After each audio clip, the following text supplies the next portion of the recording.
Coming up on iOS today, Rosemary, Orchard, and I have finally taken the time to look at Stage Manager on the iPad. Yes, iPadOS 16 introduces Stage Manager, and we are here to talk about it. Stay tuned. Podcasts you love. From people you trust. This is Twit. This is iOS Today, episode 627, recorded Tuesday, November 8th, 2022, using Stage Manager on iPad. This episode of iOS Today is brought to you by Rocket Money, formerly known as Truebill. Are you wasting money on subscriptions? Cancel your unnecessary subscriptions right now at rocketmoney.com/iOS. Seriously, it could save you hundreds per year. And by 8 Sleep. For a limited time, 8 Sleep is offering Twit listeners up to $400 off their Sleep Fit holiday bundle by visiting 8sleep.com/iOS. After November 30th, go to 8sleep.com/iOS to check out the pod and look for other exclusive holiday savings or save $150 at checkout with our normal offer.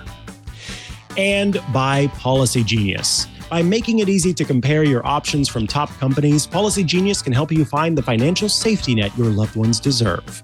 Head to policygenius.com/iOS to get your free life insurance quotes and see how much you could save.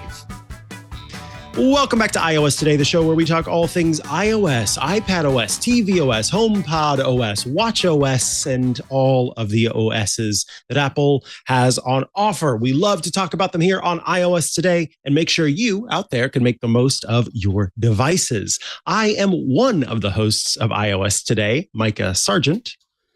And I am the other, Rosemary Orchard, who has gone with all of the purple. So no, I apologize, folks. This is not a color issue in the studio. This is just me having a very, very purple day.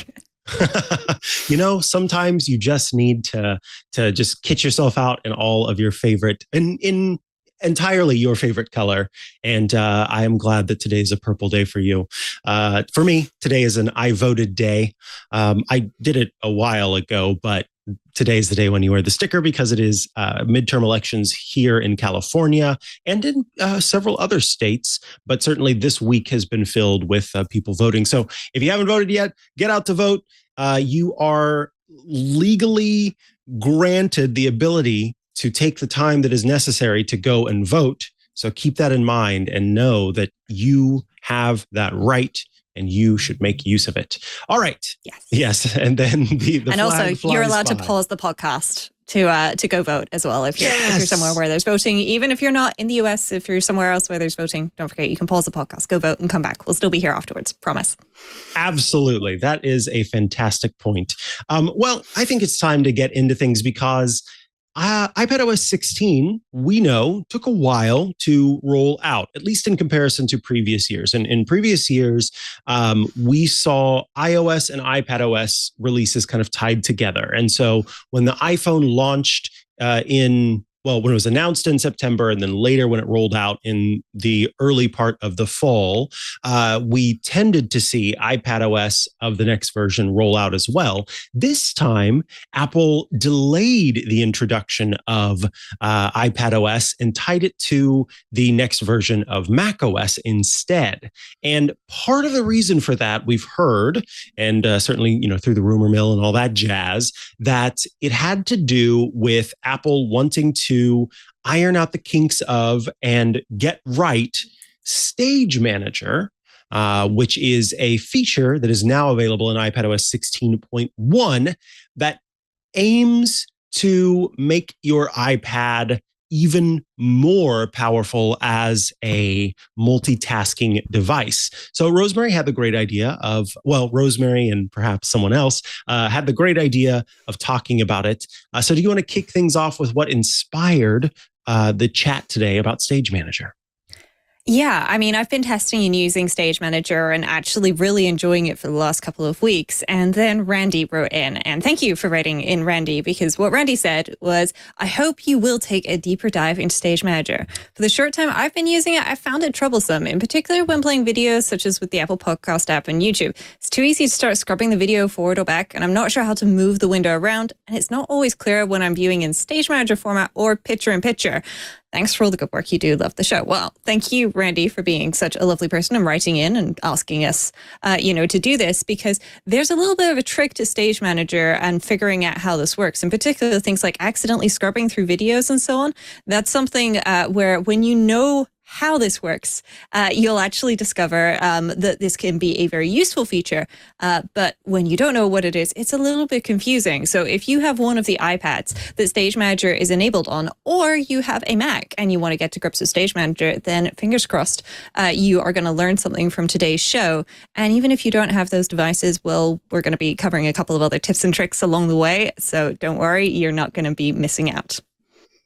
Indeed. So with that, I think it is time to get underway with Stage Manager, with the understanding that, of course, Stage Manager is a very, I would say, power hungry and performance heavy feature on the iPad. So certainly, if you've got those older models, then this is probably not something that you'll be able to take advantage of. But I do like that Apple, as we've talked about before, are making sure that many devices are able to make use of it. So what I'm curious, kind of your initial thoughts about Stage Manager before you kind of show us the basics of how it works, because you have certainly made use of a lot of what the iPad has to offer. And given that this is a new feature that is meant to be a productivity-centered feature, I'm just curious, your initial thoughts on it. Yeah, it's one of those things where the bigger your device, the easier time you're going to have with using it. So on 11-inch iPad, and this is something some folks did warn me about, some folks wrote in and said, if you get that 11-inch, you may find that Stage Manager and so on is just not as good. I have to say, it is more challenging to have multiple windows open on a smaller screen. And that has held true from the days where I had one of those ePCs, like a tiny little netbook that was like this big, and the screen was about this big inside of it. The more screen space you've got, of course, the easier it is to have multiple apps on the screen. But what I'm finding very, very nice about Stage Manager is how useful it is to allow me to just stay on top of other things without having to, break my workflow. So say, for example, if I'm talking to Mikah and we're sending some messages back and forth, but I'm also prepping for the show, I can actually have, the Google Sheet that we have open in Google Sheets. And I can have a Safari window open, and then I can have a nice sort of tall, skinny iPhone conversation or iPhone size conversation with Mikah. And that's kind of behind all of the windows, but I can just see like the bottom. So whenever Mikah sends a message in, it doesn't matter if I miss the notification. I don't have to go find the app or anything and pull up the dock to open messages. I can just see that latest message that's pulled in because I can lay my windows out in a way that allows me to do that without having to chop and change, especially folks who've tried to slide over and got frustrated with it because they ended up, okay, well, now I need to slide it to the left of my screen so I can get at the app on the right-hand side. Now I need to slide it back to the right of my screen so I can get at the app on the left-hand side. This helps work around that by actually putting the thing that you're not using at the back. And that, for me, is a lot easier. If you're used to using a Mac or Windows or Linux, a desktop operating system, then this way of working with Windows will be much more familiar to you. But for those of you who've just pretty much been like, yeah, one app, that's it. That's how I do things. And you've maybe experimented with split screen and stuff in the past. You could definitely end up finding that this is a more useful tool for you to use. So it's certainly worth looking at. So speaking of looking at it, are we prepared to give a demo of this? Because I can remember back when multitasking gestures first launched on the iPad, and one of the complaints that a lot of people had were the discoverability was pretty bad when it came to how to multitask on the iPad using those gestures. You had the swiping up from the bottom to access the dock at certain times. There was confusion about what apps went to the dock, how to keep the recent ones there, what happened when you swipe them to certain parts of the screen, how you could arrange where they were on the screen. And there was so much involved that it is kind of wild now that we're seeing, you can do your standard iPad multitasking, or you can go the Stage Manager route. And it's kind of perplexing that there's been this introduction of a new way of doing things. And it's almost like you can almost imagine two competing factions who are saying the way is Stage Manager or the way is multitasking gestures.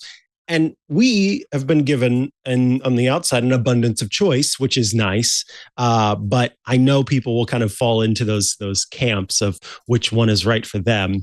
But yeah, let's take a look at what Stage Manager looks like and how in the world we make use of it. Yeah, so I've got an 11-inch iPad here, and I've got Google Sheets, Drafts, and Messages open. And hey, there's Mikah sitting there in the background.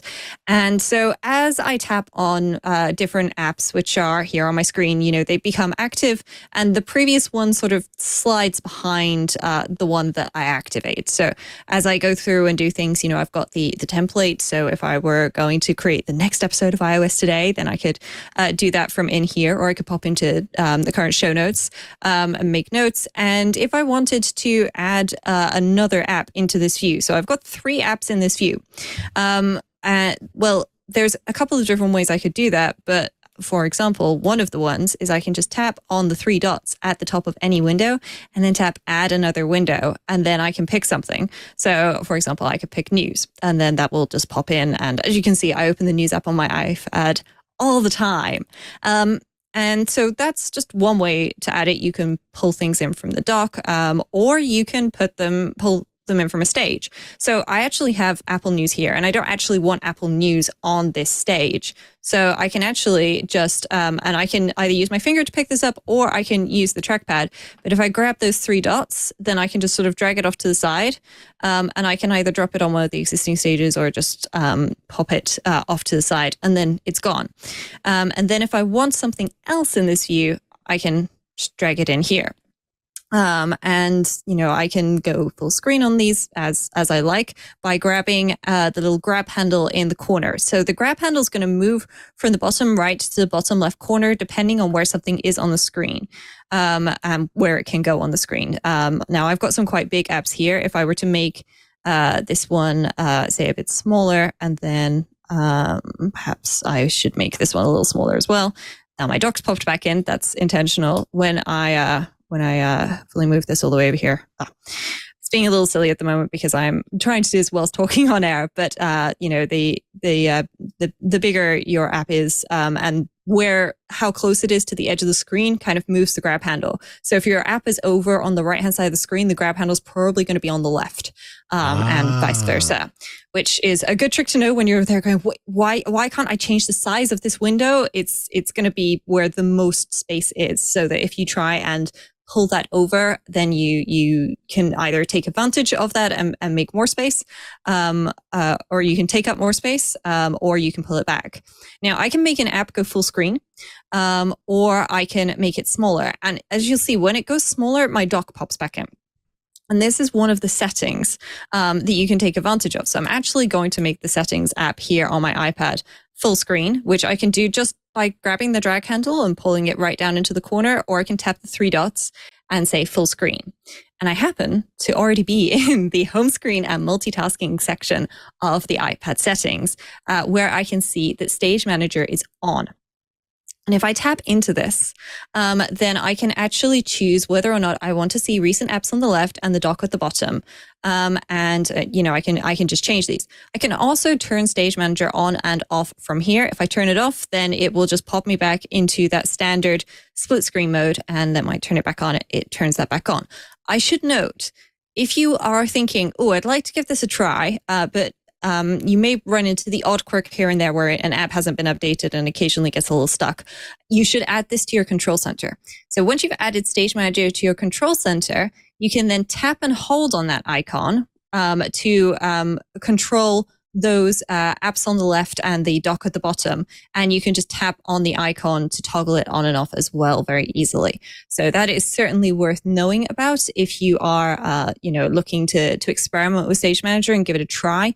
Then I would highly recommend, putting it in your control center so that you can do that. But those options of the things that appear and disappear at the sides very much depend on how big your your windows are. So that's now gone to the bottom. And so now I've just shrunk the settings app. So it's taking up 75% of my screen, more or less. And that means that my dock has appeared at the bottom and the apps have appeared over on the left-hand side. So I can just mouse over. I've got a little stack that you can see there's a Safari icon on if you're watching the video. And I can just grab that top Safari window and I can pull that in here. And hey, look, there's a green AirTag holder. So dun, pretty. Dun, dun. Not that I may have been sending Mikah ideas for his Christmas list or holiday wish list if he needed them. But because I've pulled this one in, and this app was already a big app, okay, my recent apps on the left and my dock at the bottom have disappeared.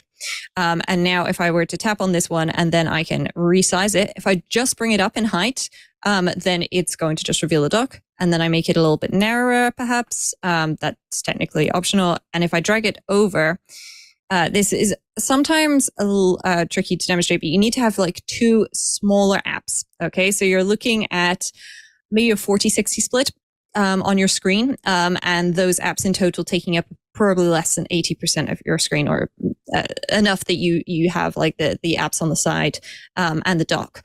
But when these aren't there, okay, so I'm just going to make the settings app full screen again. You can always get them back by bumping into the sides of your screen. Okay, so if I bump into the left-hand side of my screen, now I'm using the cursor in the Magic Trackpad to do this.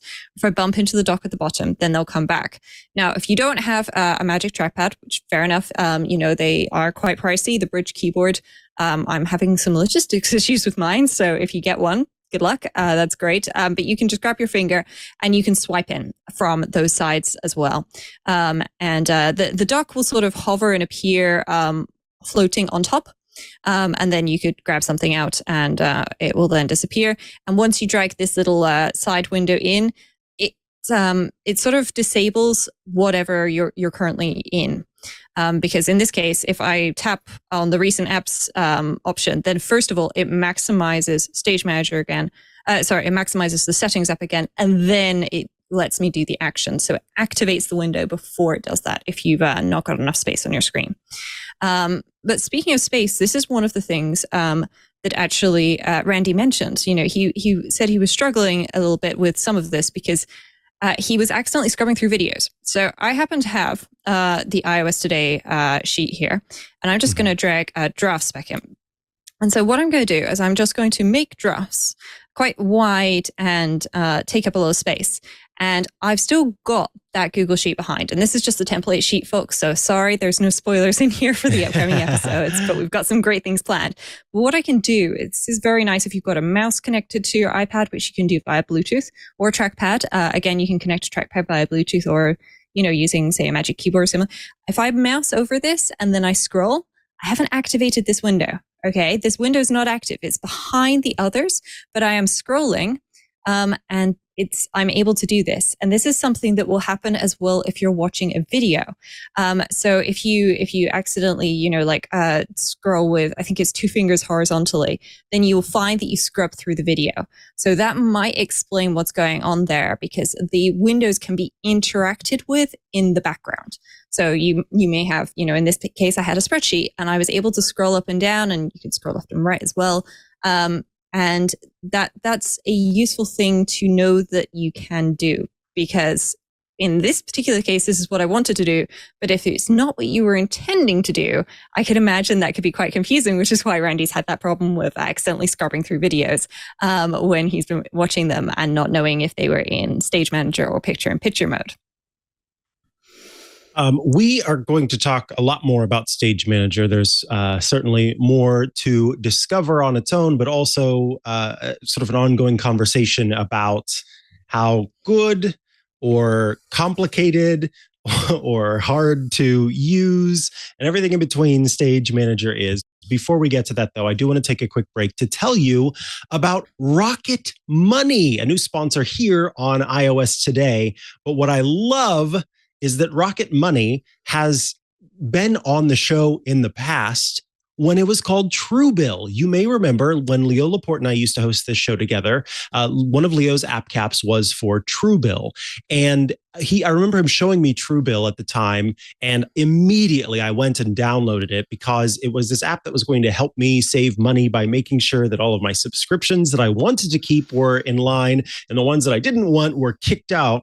And I loved it. Well, now it is Rocket Money.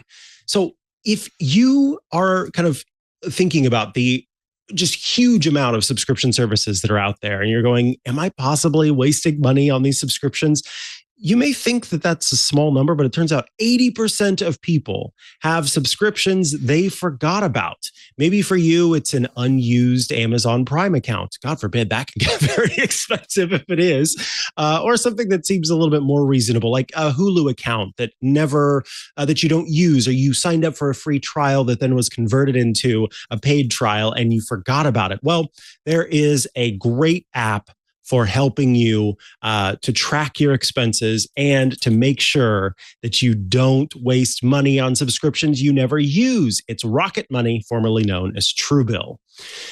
Most Americans think they spend around $80 a month on subscriptions, but turns out many of us are spending closer to $200 or more. Yeah, quite a bit more. And whenever you're kind of confronted with that realization of how much you're spending on subscriptions, you might go, I think it's time to get rid of that one and that one and that one that I'm not really using all that often, or that one that I forgot I completely subscribed to. The Rocket Money app is going to show you all your subscriptions in one place, and then it can help cancel the subscriptions you don't want anymore. Yeah, it can help you do that part. Rocket Money can even find subscriptions you didn't know you were paying for. You may even find out you've been double charged for a subscription if there were billing errors that cropped up. And I love this. To cancel a subscription, all you have to do is press cancel, and Rocket Money takes care of the rest. What? I'm sorry, but it's just, I think about what I love about Rocket Money. I remember having a subscription, and it was one where if I was going to call and try to get it canceled, then it was going to involve having to talk to a person who was doing everything in their power to get me to stay with the subscription, to offer, discounts, all sorts of deals. And this guy, I'm ashamed to admit, falls for that kind of thing. Even though I went into it saying, no, I'm not getting the subscription, Rocket Money handles that for me. So I don't have to worry about getting roped into a deal. I hit that cancel button and Rocket Money goes ahead and takes care of the rest of it for me. It is fantastic. And as I've said, there are, for me, I would notice if Amazon Prime was charging me more than just one account per month, but something like, a streaming media service where you may have signed up for it and then you forget, and it's like $3.99 at some point in the month. Yeah, I will admit that I have come across that a couple of times, and that's where Rocket Money came in to help save me. So that's why I think that everyone should be using Rocket Money, formerly known as Truebill. And I'm not the only one. As I said, Leo was a big user of that. I downloaded the app when it was Truebill. Now it's Rocket Money, and it's still making magic happen, making sure that you can save money. So get rid of useless subscriptions with Rocket Money now. Go to rocketmoney.com/iOS. Yeah, that's right. We've got that link, rocketmoney.com/iOS. It could be saving you hundreds per year. That's rocketmoney.com/iOS. Cancel your unnecessary subscriptions right now. Where? You guessed it, rocketmoney.com/iOS. Head there, get the app, check it out. You are going to save some money, which is always nice, because then you can invest it into more Apple gadgets and goodies.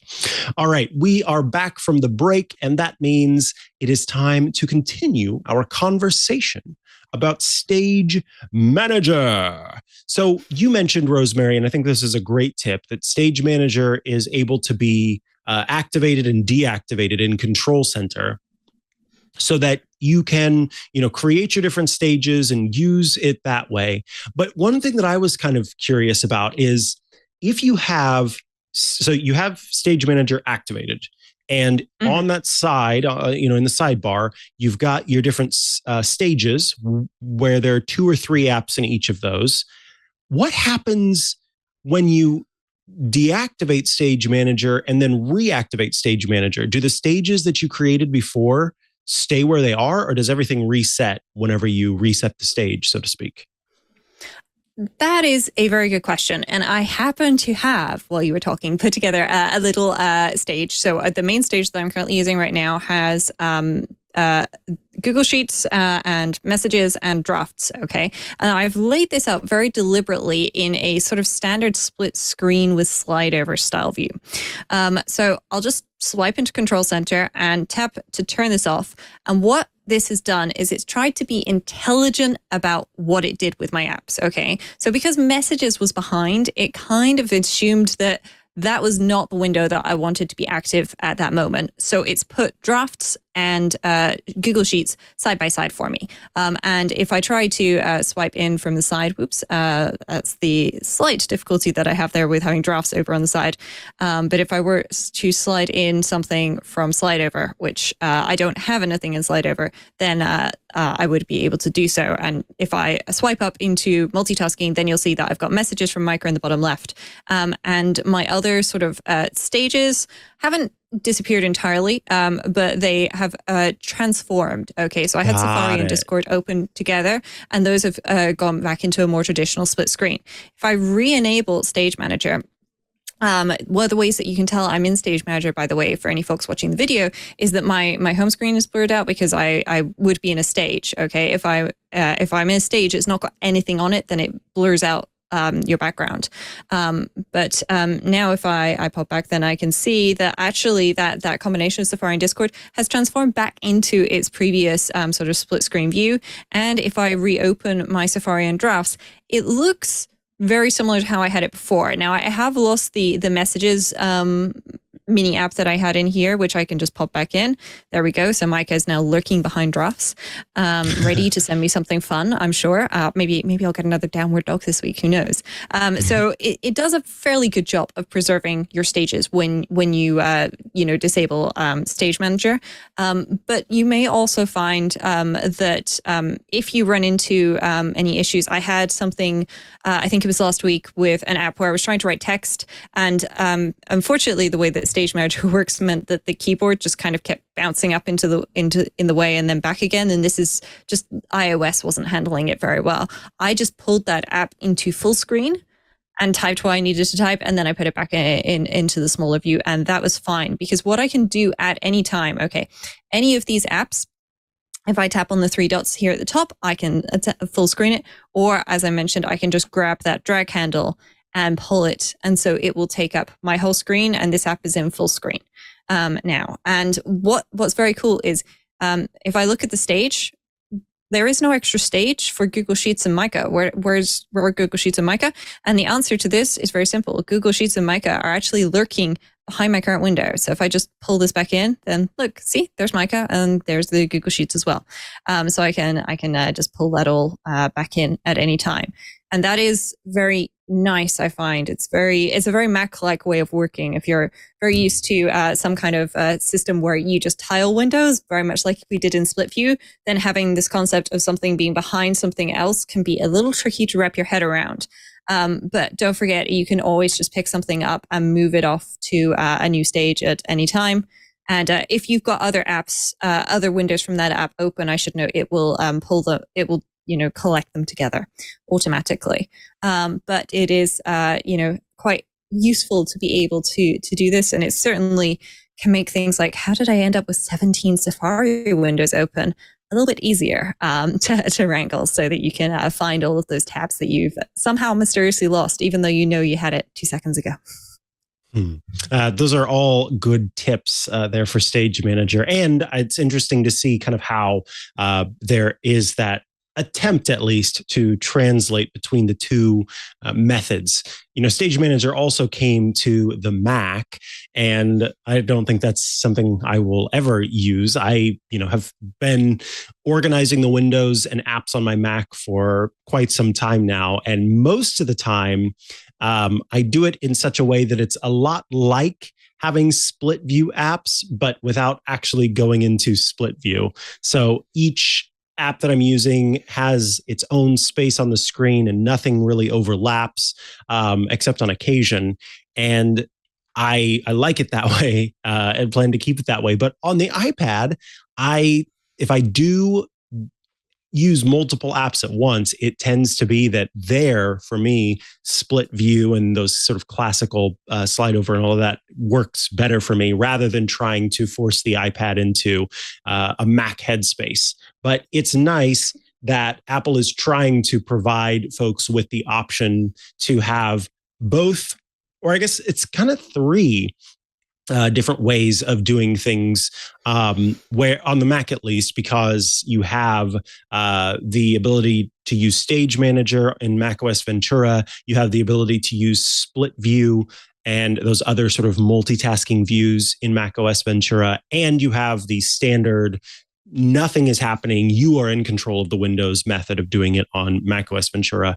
But on the iPad, you can either do full screen apps by themselves, you can do this new windowed method with Stage Manager, or you can do that split view multitasking method in iPad. So yeah, it's nice that it all is kind of any way that you'd like to do it, you can, as soon as you kind of pick up on how to make that happen, because there is, I think, not a super steep learning curve, but a bit of a learning curve in getting this set up how you want it and how to make it work. Is there anything else that we would like to say about Stage Manager, particularly if you've got some quibbles?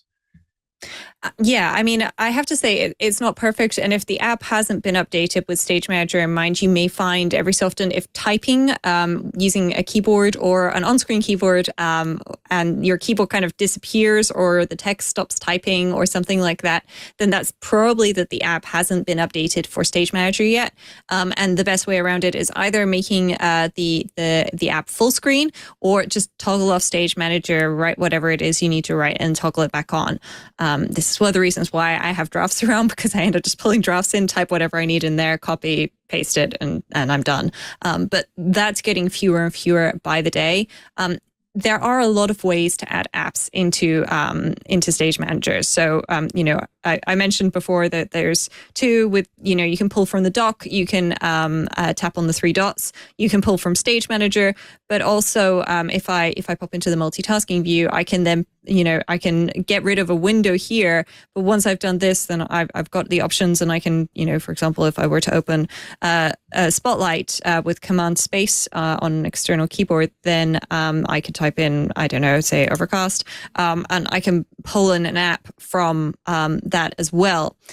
The one thing that I have struggled with several times, which some folks may also find useful to know, is how do I get a tab in Safari into a new window?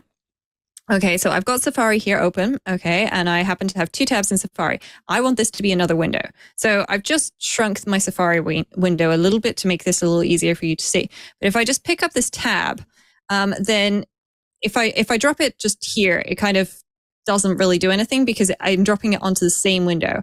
If you have another Safari window, then you could drop it onto that and it would make it into a new window. But instead what you have to do is kind of pull that Safari tab towards your dock, and then it will pop up the option to open it in a new window. And then you can see I've got Belkin here with that green Carabiner AirTag holder, which is available in the Apple Store, I should note. And I do have Overcast there, but I can shrink that. And that other Safari window has managed to disappear on me. There it is. I must have accidentally swiped it out into the Stage Manager view. And that's one of the things where it can be quite tricky to figure that out sometimes. If you right click on a tab, you don't get an option to move it to another window. The easiest way perhaps is just to tap on the three dots. tap, add a new window, and then just pull in a Safari window. But that may open an existing Safari window if you've got one. So it can be tricky, for sure. But if you're interested in this and you think that there's going to be some benefits for you, keep at it. You can toggle it on and off as needed. And if you've got feedback on this feature isn't on by default, but you can file feedback at feedback.apple.com, or is it apple.com/feedback? Either way, check out the URLs, and you can always send them some feedback and say which bits you're struggling with or similar. And I'm sure that somebody who's sitting there will make a note of that. And of course, the Apple support documentation on this is something we'll make a link, sure to link to in the show notes. And there's also a very good review from Mac Stories from Federico Vitici, who absolutely loves the iPad and is not shy about talking about some of the missing features and some of the confusing elements of Stage Manager. So if you want more in-depth information on this, then I definitely recommend checking that out. And we can pop a link to that in the show notes as well. Beautiful. All right. I think we will head into the news segment real quick for just a couple of stories that I wanted to highlight. The first story, I was kind of surprised at how much attention ended up being paid to this story. I saw a lot of information about this small press release regarding the supply of iPhone 14 Pro and iPhone 14 Pro Max. Apple issued this press release on November 6th saying, hey, COVID-19 restrictions have impacted the iPhone 14 Pro and iPhone 14 Pro Max assembly facility, the primary one that's located in China. The facility is currently operating at significantly reduced capacity. And although there's huge demand for iPhone 14 Pro and Pro Max, there are going to be lower shipments of those phones than they had anticipated, and customers will have to wait longer to receive those new phones. And of course, they are working with their supplier to make this happen as quickly as possible. Now, the reason that this is getting so much attention is because, of course, this is Apple's kind of prime time to shine. When Apple announces its new iPhones, it always sells so many of them and makes so much money off of them that there's always attention being paid to that. So the fact that Apple has put out a press release about this has said, hey, look, we're doing our best and we are trying to get these out, is likely a kind of note that the reduction in production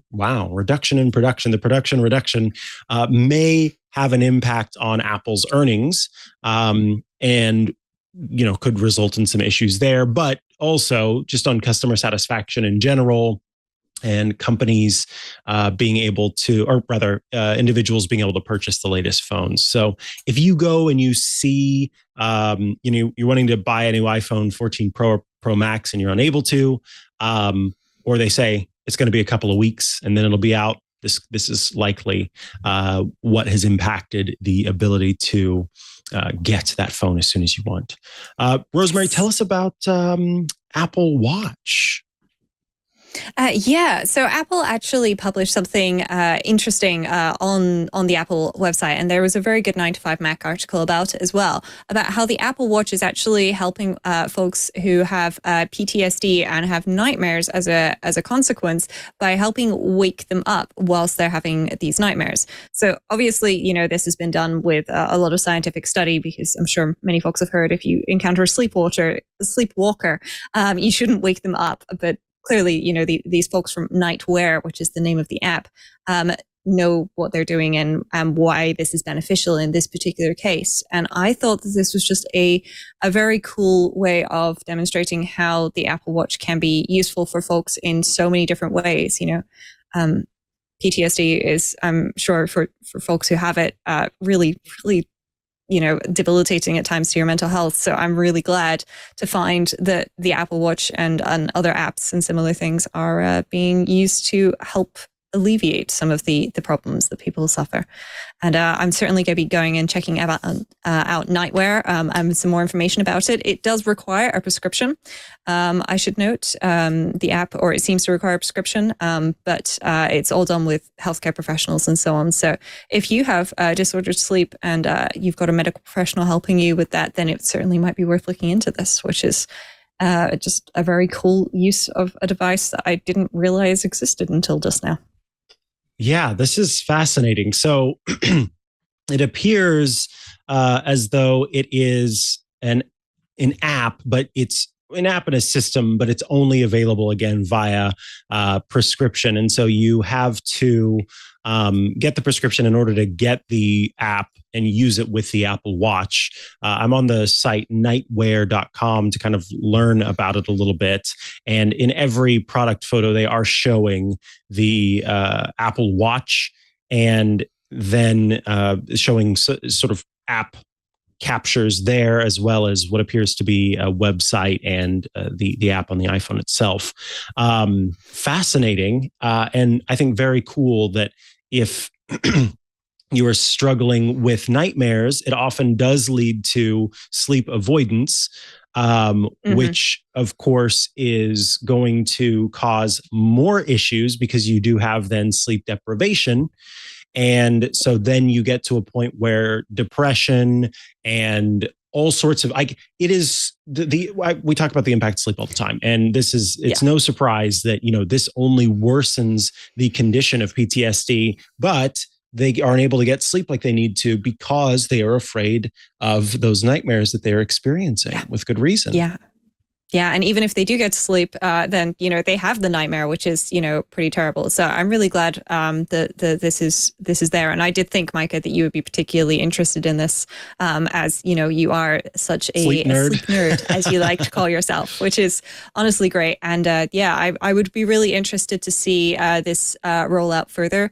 But it is amazing how sleep deprivation can affect your mental and physical health. I remember reading a study that a certain amount of sleep deprivation is actually the same as drinking large amounts of alcohol on a daily basis, with your impaired judgment and reaction times and so on. You need to get some sleep, folks. And so if you have issues with this, apparently 80% of PTSD patients suffer from nightmares. So if you have PTSD and you've been having nightmares, first of all, you're not alone. Secondly, find out whether or not you can get a prescription for this, because it could be very, very useful. And also, if you are using this app and you'd be willing to write in and tell us, how your impressions of it, anonymously or not, then we would certainly love to hear from you, because I'm sure Mikah, sleep nerd, would like to know, and also Mikah, co-host of iOS Today, like myself, would be really interested in hearing some more. 100%. And then I'm going to quickly mention another one because we've got a lot more to cover.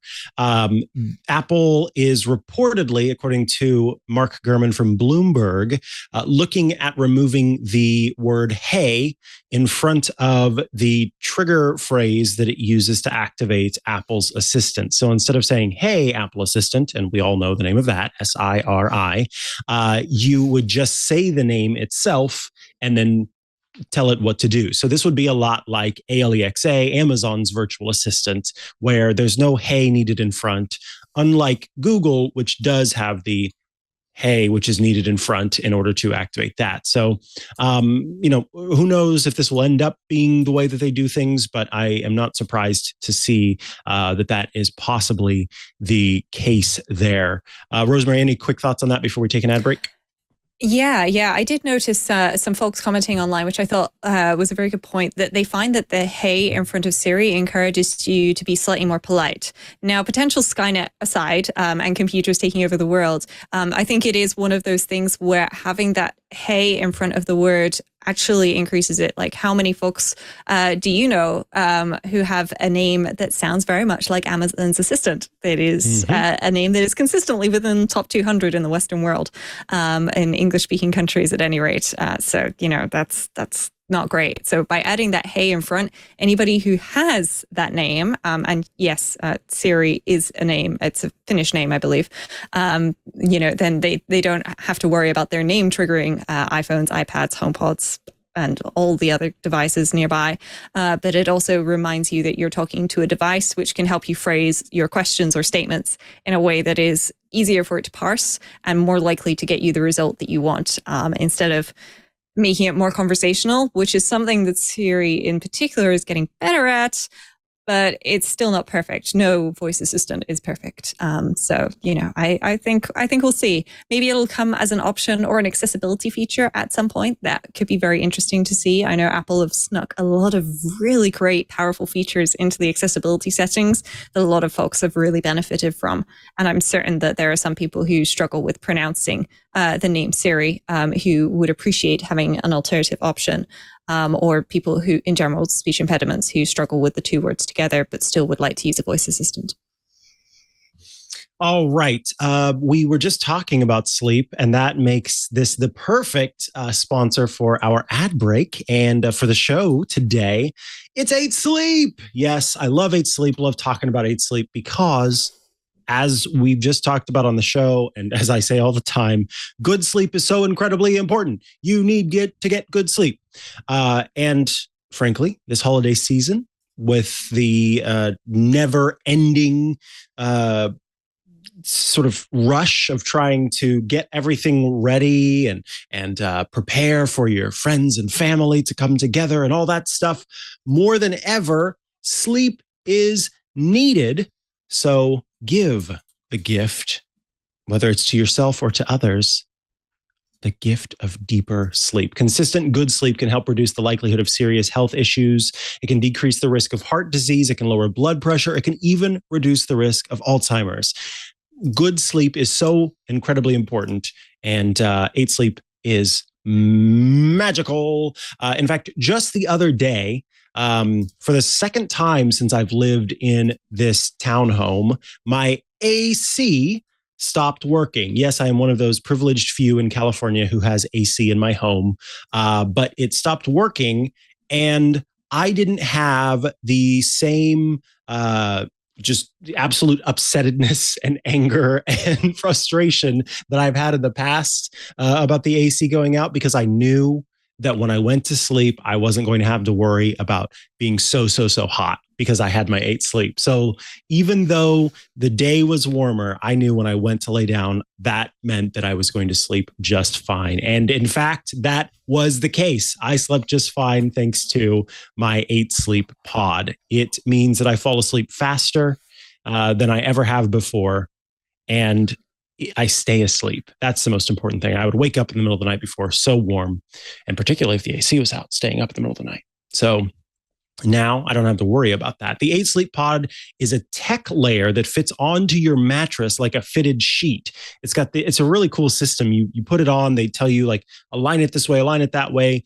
It all goes together, and then you make it stay fitted onto your mattress. And then it will dynamically cool and heat each side of the bed, depending on what the person wants, to maintain the optimal sleeping temperature based on what your body needs. It's paying attention to how your body responds to the sleep that you're getting based on the temperature that you have, and then makes adjustments so that you get the best sleep and so you stay asleep. And it's really cool. You can look and see how the number has gone up or down, how the temperature has changed over the course of the night, and how it has made decisions based on how you're sleeping to make sure that you stay asleep. So you can start sleeping as cool as 55 degrees Fahrenheit. Or if you for some reason want it hot, you can do that too. 110 degrees Fahrenheit. I know I always say that, and you're like, why does he care so much about hot? Our bodies sleep better when our bodies are cold. Cold sleep is good sleep. Cold sleep is deep sleep. Cold sleep is best sleep. I understand wanting to get cozy before you fall asleep, but once you're asleep, you need to be cold or colder. The result is that clinical data actually shows that 8 Sleep users experience up to 34% more deep sleep. When you get more deep sleep, that means that your body is going through those restorative sleep stages, those incredibly important sleep stages that make all the difference to your health in both your brain and your body. So if you are a person who works out, you pump the iron, all that kind of thing, this looks more like Zumba, I guess, than pumping iron. If Aunt Pearl is watching the show, he's like, what is he doing there? If you are pumping iron or doing your Zumba dances or your HIIT routines, well, know that you will get better recovery if you can get more deep sleep And 8 Sleep's going to help you out with that. And it's not a holiday miracle, folks, even though it sounds like one. If better sleep is on your wish list, and by golly, it should be, Santa's making a list, he's checking it twice, and the list is who's sleeping well. Look no further than the new Pod 3. For a limited time, you're listening right now, 8 Sleep is offering listeners of Twit up to $400 off their Sleep Fit holiday bundle. This includes the pod cover. Of course, my personal favorite. It's what I have. So go to 8sleep.com/iOS to get the exclusive holiday savings. 8 Sleep currently ships within the USA, Canada, the UK, select countries in the EU, and Australia. That's 8sleep.com/iOS. Now, if you're listening after November 30th, use the same URL, 8sleep.com/iOS, to check out the pod cover and look for other exclusive holiday savings, or save $150 at checkout with the normal offer. So let me just repeat that. If you're going right now, between now and November 30th, $400 off the bundle. Yes, do that. Absolutely. Go now. But at other times, $150 off, or look for some other exclusive holiday savings. Thank you, 8 Sleep, for sponsoring this week's episode of iOS Today and for helping me stay cool and get the best sleep I possibly can. I love you. I love you. Thank you. All right, back from the break. Let's head into Shortcuts Corner.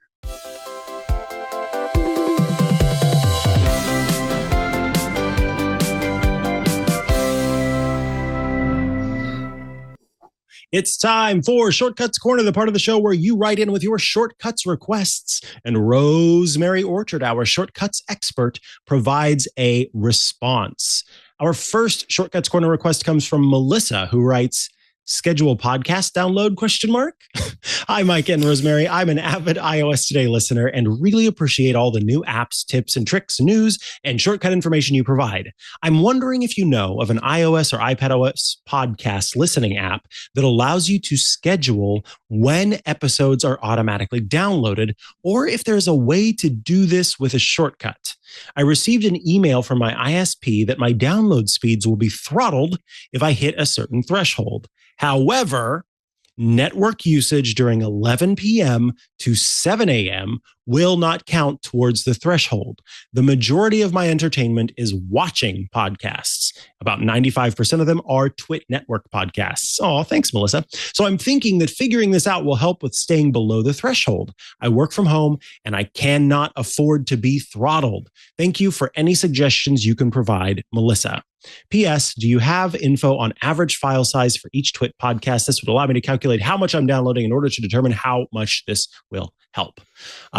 I don't know that we have that off the jump, but I bet if Patrick Delahanty is watching the show this morning, within moments, he will be like, "I've written a script." Yes. But we'll get back to you on that one for sure. But for the first part of it, this is an interesting one. I had not considered the sort of grace periods for throttling. Go ahead. Yeah, so I'm guessing, based on recent news stories, that Melissa's probably using Starlink, who have implemented a 1 terabyte per month download cap on downloads between 7 a.m. and 11 p.m., and then it's free, unlimited between 11 p.m. and 7 a.m. Now, of course, most people probably aren't all that worried about hitting their caps at 1 terabyte a month, but depending on your job, especially if it involves shipping large video files around, I can certainly understand you might be worried about this, Melissa. So first of all, I've got some just sort of general suggestions, which is not on my iPhone, on my iPad. There we go. So if you pop into the settings app on your iPhone or your iPad, first of all, I would make sure that you're only going to be downloading podcasts on one device, okay? Because if you are downloading the same podcast on your Mac and your iPad and your iPhone, and maybe there's another iPad that kind of just sits on a coffee table because it's the last iPad somebody in the family had, and that happens to be signed into your account, that will also be downloading. So first of all, in the settings app, go to podcasts and check the automatically download, and just make sure that your settings here are somewhat sensible. So, you don't need to download the same podcast on 3, 4, 5 different devices.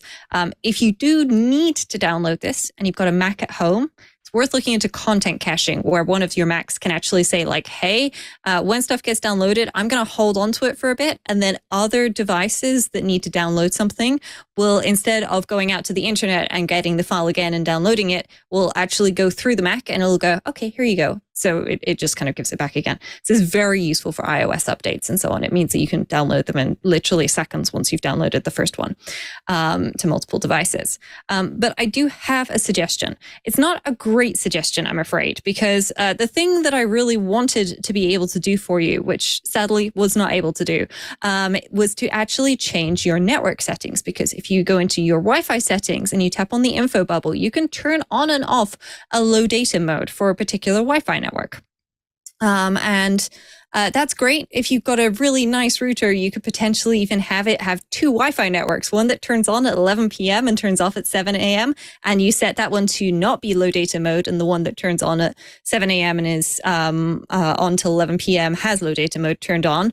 But you suggested shortcuts, and I had a little think, and I came up with an idea. And this is a slightly eccentric approach, but I'm going to show it to everyone anyway, because there's a great feature on iPads as well now, which is available on your iPhone too, called low data mode. Okay. And low power mode does more than just low power. It will also do things like disable push notifications for emails, and background app refresh gets slowed down, which affects things like the podcast app when it's trying to download, humongous chunks of video.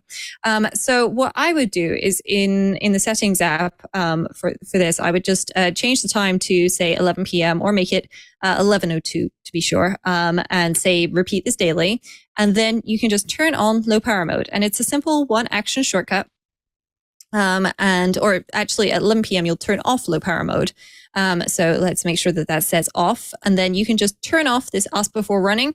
And then it will just turn low power mode off at 7 p.m. And then you can do the same thing again at 11 a.m. 7 a.m. Actually, let's make it 6:58 just to be sure, okay? Because we don't want you running into those caps unnecessarily.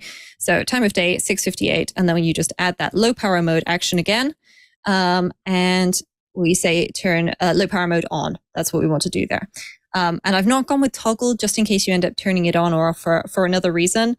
But that is one approach, because that low power mode will slow down all those downloads in the background.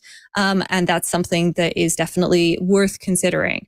But I think your best bet's probably going through the settings and so on. But if any of our listeners have got suggestions for apps which will let you schedule your podcast downloads, that would be very, very cool to find out about. The alternative, if you do have a Mac and you're willing to watch all your podcasts on that, or AirPlay them from there to other devices, is to just have an automation on your Mac automatically open podcasts at 11 p.m. and close it at 7 a.m. and use something like Little Snitch or Trip Mode to deny its network access the rest of the time. But I'm not sure if you've got any suggestions there, Mikah. This was unfortunately the best I could think of with shortcuts, but I've done what I can. Yeah, this is a tough one. I think it would not be a bad idea if there are podcast app developers out there who are listening to the show. I know several of them do. Consider adding a schedule for downloads so that the new shows download at certain times. Because yes, there are lots of services that do. I've noticed that it's more common on cellular networks where they'll have a grace period where it won't count against your cap or whatever. And so the throttling doesn't happen.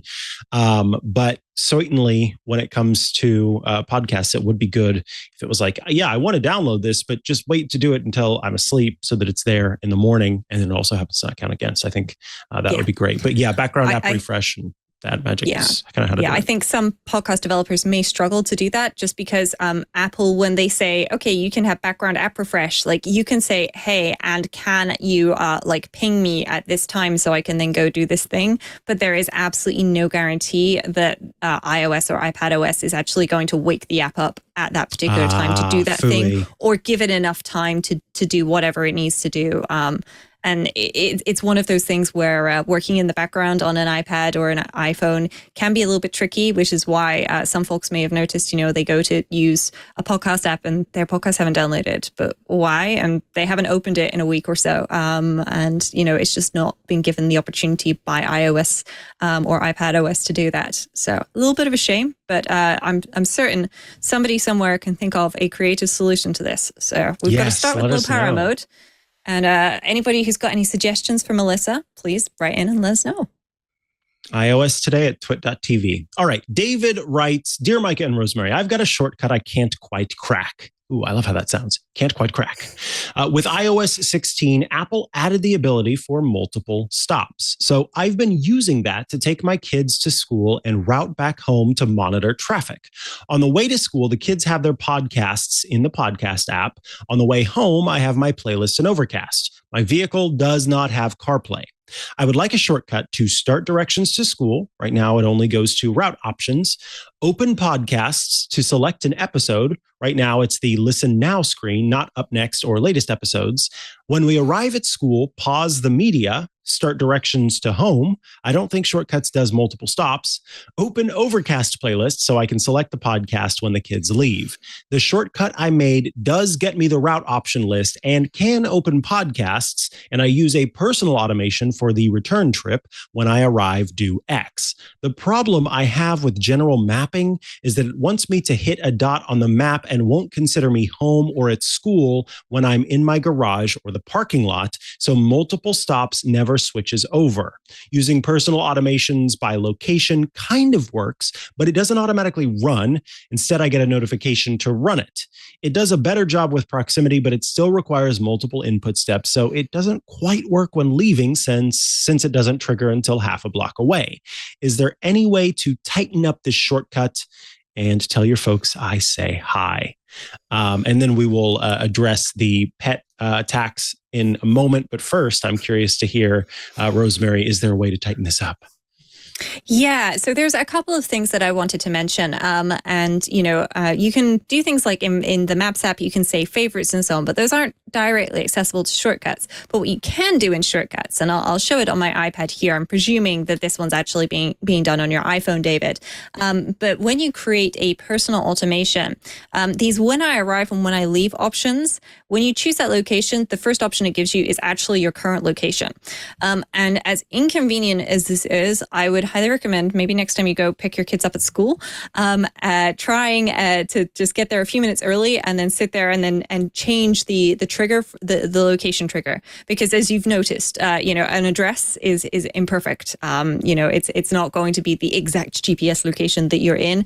This still won't be perfect. What I would actually probably recommend is a simple NFC tag on your car's dashboard, because what you can do with your iPhone, and it's the iPhone specifically that has this built into it. If you open the Shortcuts app, and if the Shortcuts app shows itself off on my phone, there we go, you can create a personal automation. And your NFC tag option, if you scan an NFC tag, and I don't believe this, Mike, I don't have an NFC tag on my desk. What am I going to do? I think maybe my Oura Ring's got one built in. No, it doesn't, and my iPhone's stopped showing the screen anyway. Everything's panicking. But you can then just when you tap it, have it pop up a menu giving you the options. You could even have it dynamically show you different options depending on what you've already done. So if it's first thing in the morning and it's a school day, then it could just automatically route you to that. And I'm just going to give some folks a little example of some of the logic that you might use for that, because this is something where you're going to need to do a little bit of thinking first to think, what your day is like. So do you usually have school holidays in your calendar? In which case you can, check what day of the week it is. And there's a great little trick, which I like to use, by the way, folks, for the date to check if it's the weekend. If you're in an English-speaking country or a German-speaking country, or in a country where your weekend days happen to both be starting with the same letter, then what you can do is you can format the date, and I can just pop the current date in there. And I will just change this date format to be a custom date format. And I'm just going to remove most of this, and I will just type in 5 capital E's. And when I do this, it just gives me the first letter of the day of the week, which means that if it's a Saturday or Sunday, then you can do different options, right? So I could say, okay, so if this is S, then I am going to route myself to the supermarket that I usually go to on a Saturday morning, for example, whatever it is. But once you've done that, then I think that the part that you're actually really missing here at the moment, David, is it seems to be opening, the Maps app with the list of locations. And I feel like we can fix that bit and make that a lot easier. So if you look in the options for the Mac app, for the Maps app in Shortcuts, then you'll see that there's open something in Maps and there's finding places, but there's also open directions. Okay. And you can open driving directions from your current location to any destination. Okay, and this looks a little tricky, but what you could do is you can get a location from, somewhere and save that and then actually use this. So in this particular case, I've added a location action. So I could put the Twit studios in here and it's finding Twist Studios in London. That's not quite right. I'll add Petaluma in to see if it can find it. I'm going to have some crazy driving directions. There we go. Twit Eastside Studio in Petaluma. And now you can see it's linked this together. So if I run this, then it's going to try and get me driving directions to Petaluma. It's Mikah. I can't drive. Nobody told it. I've got chitty chitty bang bang here. That's not fair. But it might be a bit of a distance to do that.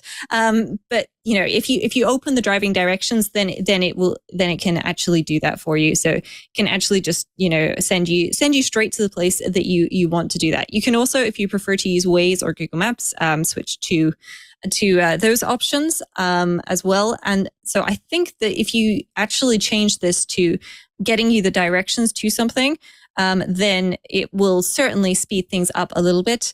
And also, don't forget that you can use Get Travel Time to be aware of what the travel time is going to be like, even if you don't necessarily need the routing. So I could get the travel time from my current location to the Twitch studios. And maybe I'll try public transport this time, see what happens. There was a problem. I'm not surprised. I don't think walking or cycling is going to get me there any faster either. I suspect the whole swimming across the Atlantic might cause a bit of a problem.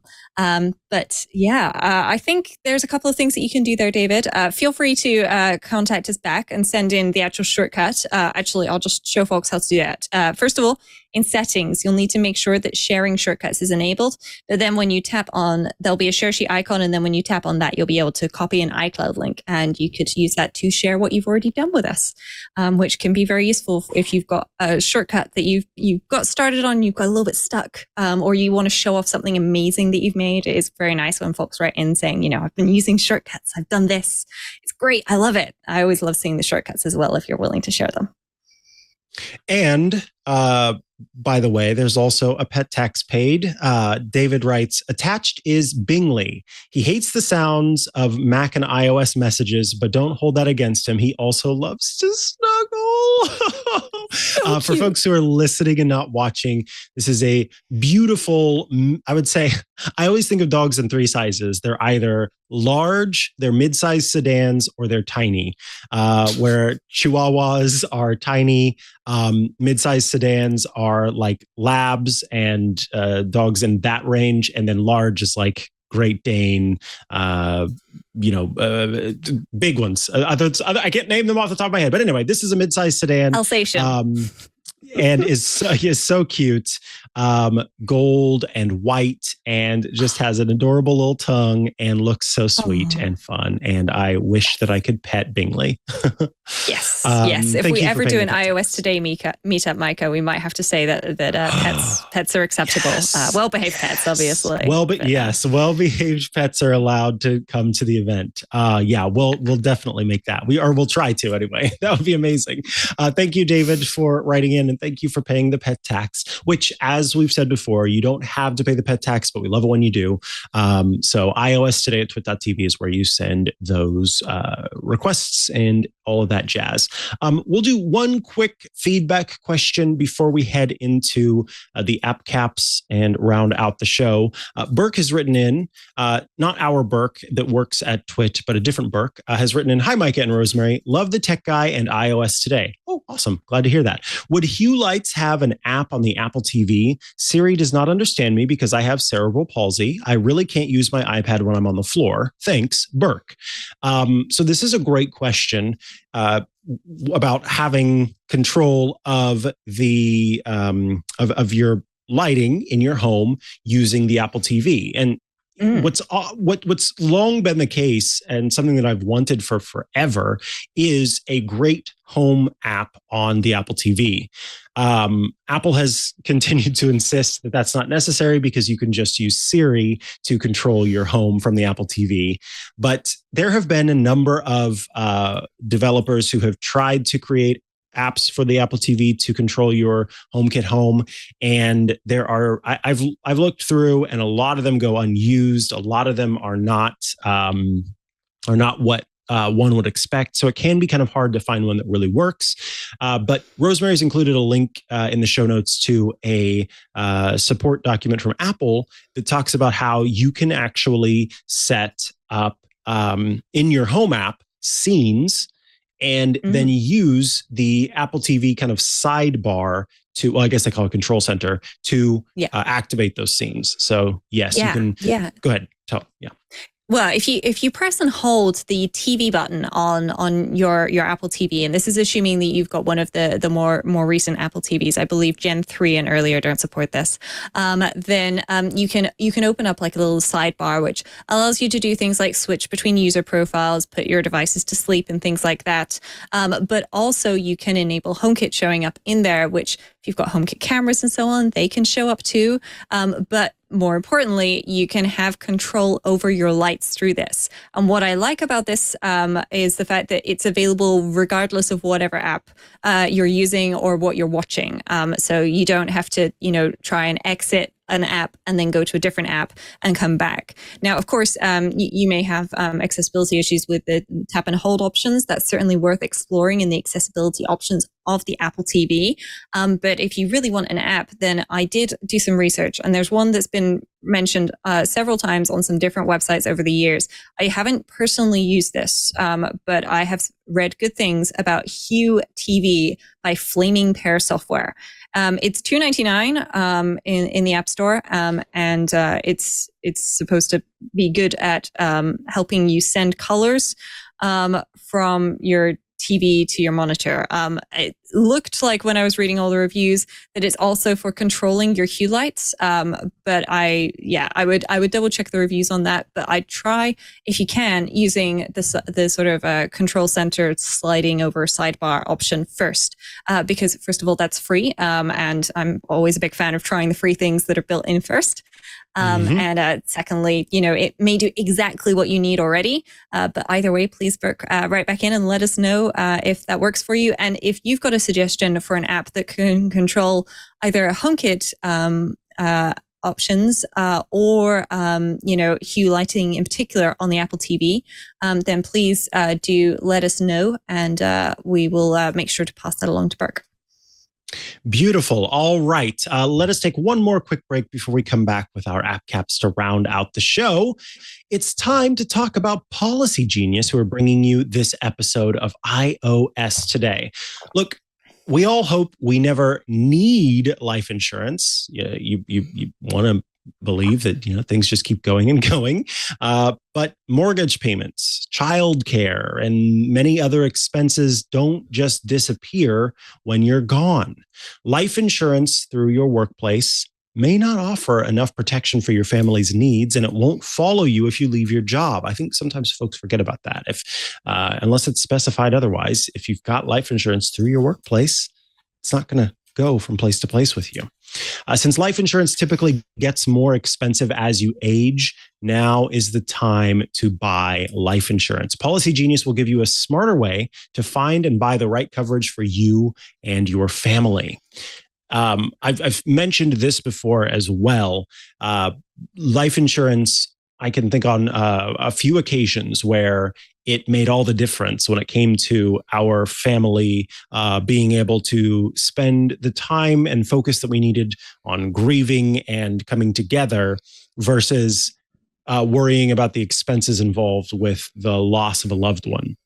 And knowing that all of that was taken care of, that there wasn't anything to worry about when it came to that, was so important for us and just made things so much simpler. Policy Genius, it was built to modernize the life insurance industry, which is pretty old hat. Their technology makes it easy to compare life insurance quotes from top companies like AIG and Prudential in just a few clicks, so you can find the lowest price.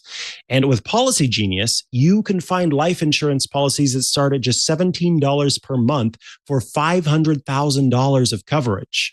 Policy Genius has licensed agents who can help you find options that offer coverage in as little as a week and avoid unnecessary medical exams. The licensed agents at Policy Genius, they work for you. They don't work for the insurance company. So they're not incentivized to recommend one insurer over another.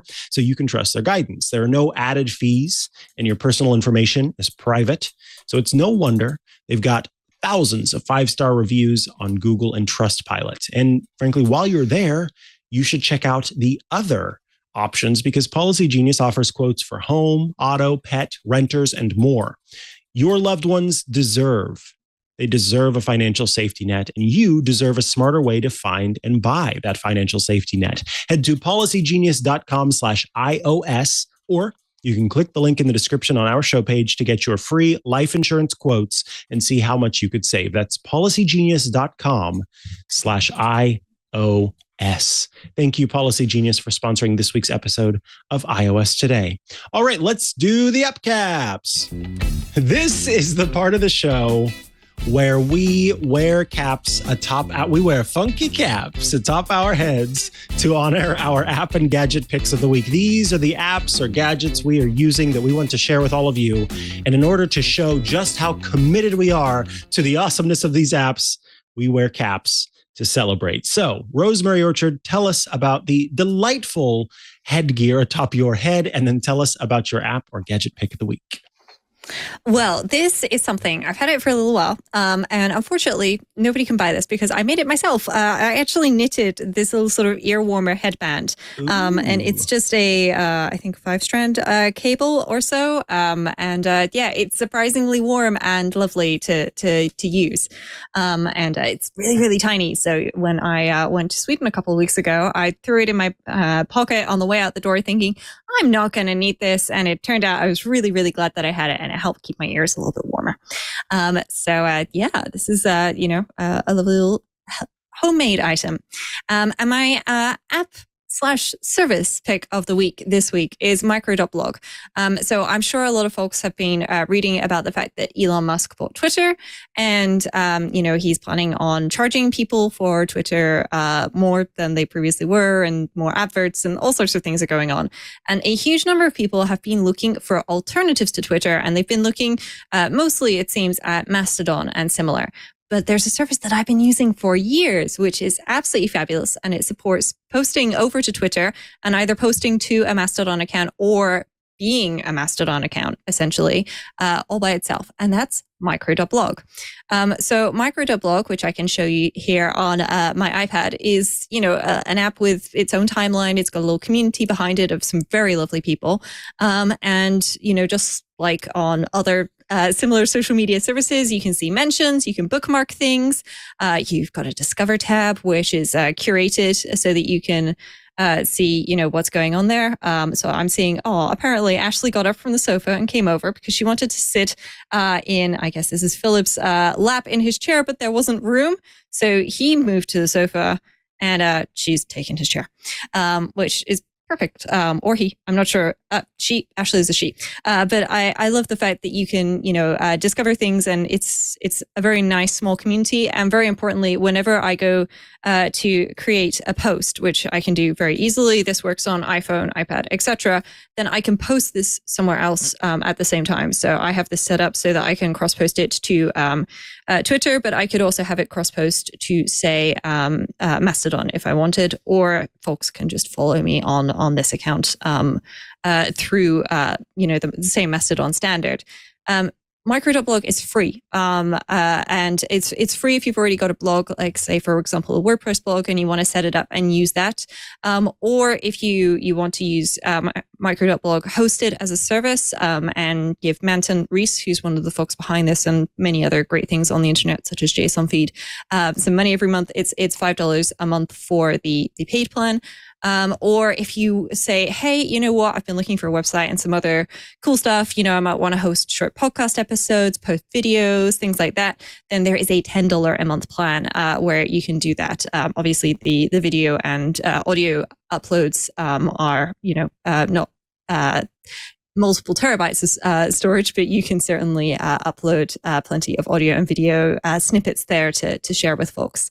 I just really like this. Manton's very carefully written this to use open web standards. So if you decide to give this a try, which you can do, then you can always move this somewhere else later and continue keeping the same followers and interacting with the same people elsewhere. So if you want to follow me on Micro.Blog, then you can do so. I'm just Rosemary Orchard on there, same as all my other social media. But if you're looking for somewhere to go that's not Twitter, where when you post a tweet, you're in control of it, you go back and edit it, then you can do that using Micro.Blog. Beautiful, or should I say beautiful without the creak in the voice. That actually, yours inspired me this morning to talk about another app, which is basically just another look at how to make use of Mastodon, this time with the official Mastodon app for and I'm moving my iPhone a little bit around here. The official Mastodon app in the App Store called Mastodon for iPhone and iPad, which is a completely free app to download. Before I say that, though, I will tell you, for Halloween, went as a cactus. I got a green shirt and a green hat, and I got white pipe cleaners, and I hot glue gunned a bunch of pipe cleaners all over both the hat and the sweater. And so I was very pokey, and then I put some cactus flowers on as well. So I'm currently wearing my cactus hat as my app cap for this week. As for my app, though, again, it's Mastodon. And I wanted this was an opportunity to briefly kind of talk about Mastodon, because I think a lot of people reasonably get confused about how Mastodon works. When you first sign up, you are presented with the option to join these different servers or instances or federations. And it makes it seem as though joining that specific group is going to put you in that community and that community only, and that you won't get to be a part of kind of a larger conversation. That's one of the things that makes Twitter super cool, is that all of the devices are working, or not all the devices, but everybody who signs up is part of the whole site. And so you can see everybody's tweets, who of course is tweeting in public. Well, that's something to understand. It actually works very similarly on Mastodon. The only difference is you join individual groups, individual federations, individual communities, but it becomes part of a larger whole. And so you can follow people across different Mastodon instances. So I've got friends who are on like mastodon.nz because they're from New Zealand. I've got friends who are on the Twit Mastodon instance. I've got people that I follow from all over the place, and this app or the website both let you do that. I am at Mikah Sargent at mastodon.social, but again, it doesn't really matter what, other than trying to find your friends or find the people that you want to follow. That's the only time where that comes in to play, because if I am just trying to communicate with people like Leo, who is at leo@twit.social, then I can, I've gone away. I wonder why that is. Continuity camera, perhaps. that is literally what it is. Wow. So for folks who aren't aware, before the show, I was griping about the fact that I could not disable the continuity camera feature on this Mac. I have to disable it on my iPhone because continuity camera is that cool new iOS 16 feature where your phone can be the camera for your Mac, which is great, except this this Mac's got like 17 cameras attached to it, so I don't need that. And Mikah, I cursed you. I'm sorry. That's okay. That's okay.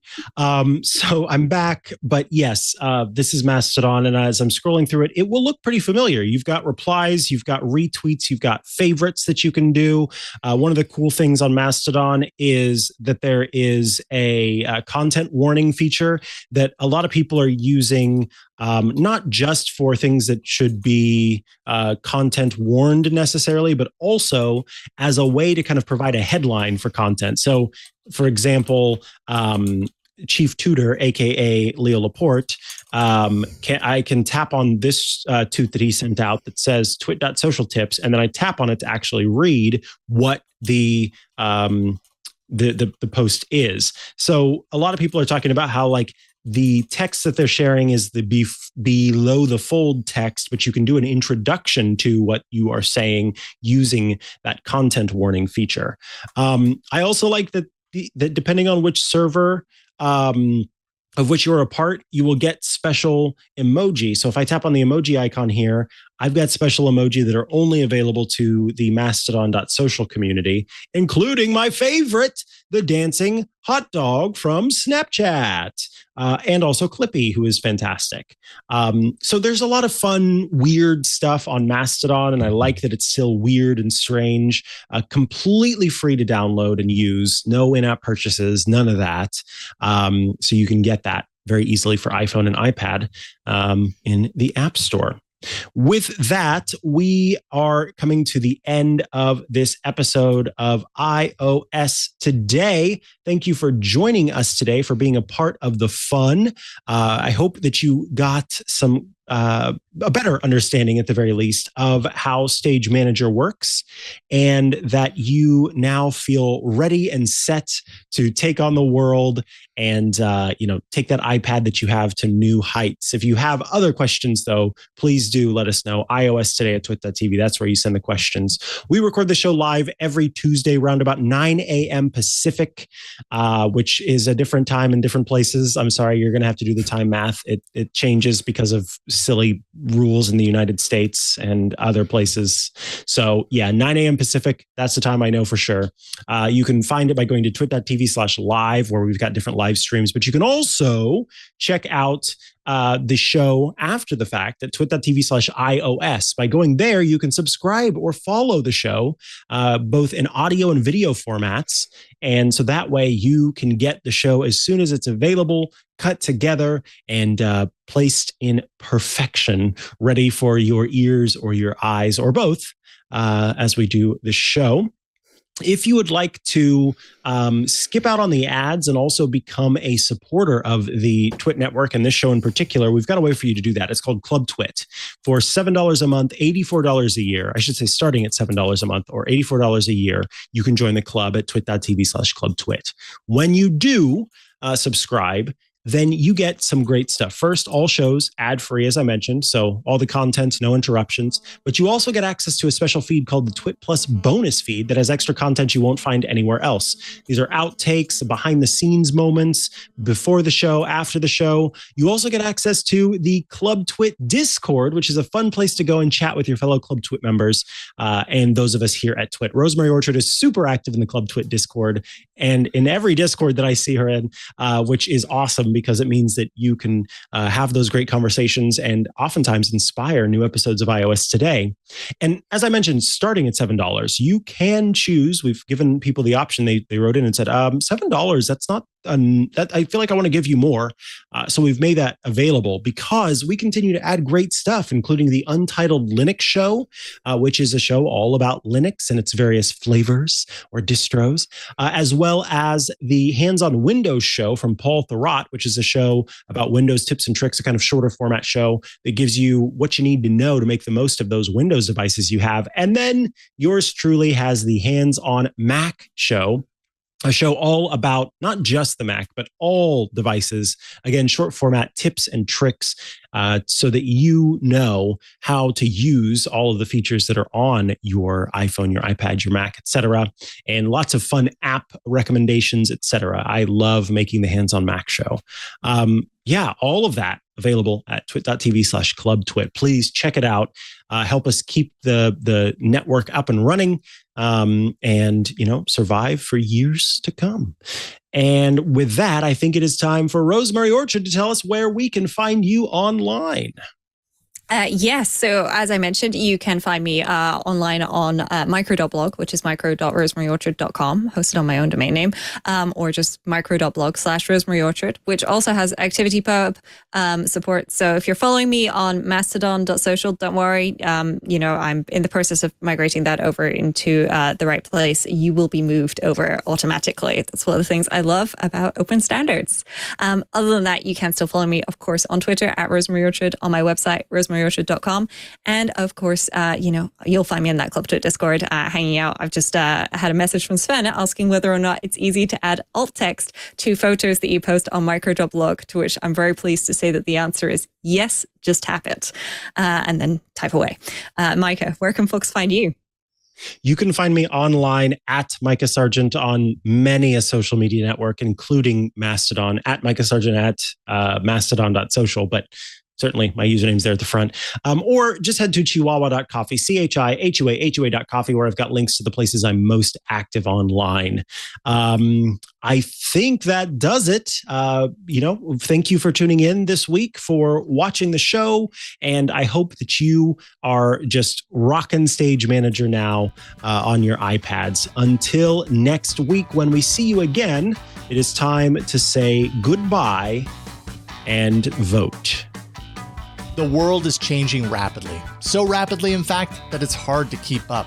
That's why Mikah Sargent and I, Jason Howell, talk with the people making and breaking the tech news on Tech News Weekly every Thursday. They know these stories better than anyone, so why not get them to talk about it in their own words? Subscribe to Tech News Weekly, and you won't miss a beat every Thursday at twit.tv.